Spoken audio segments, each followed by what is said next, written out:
আল্লাহর নবী বলছেন দুইটার কাজ দিয়ে ভাগ্য যেটা লিখা আছে সেটা কেটে নতুন ভাবে লিখে দেওয়া যায়, লিখে দেয় আল্লাহ দুইটা কাজে। এক হলো ভালো আচরণ আর এক হলো দোয়া।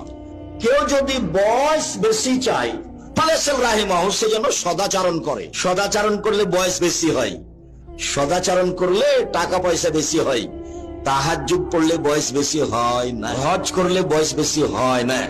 ভালো আচরণ, ভালো আচরণ কি জিনিস? এ কি কোনো খাওয়ার জিনিস? মহিলা মানুষ ভালোকে যায় যায় ঝগড়া করে না, যে মহিলা মানুষ ভালোকে ওর সিম গাছ সিম ধরে ধরে এমন গাছ পাশের বাড়ির ছাগলে খেয়ে নিয়েছে, তবুও ধৈর্য ধারণ করে বলছে চাঁপাইনবাবগঞ্জের ভাষায়, যা বুবু খেয়েছে খেয়েছে খেয়েছে খেয়ে যা হয়েছে হয়ে গেছে। গালিও দেয় না, ঝগড়াও করে না। এই হলো ভালো আচরণের মহিলা।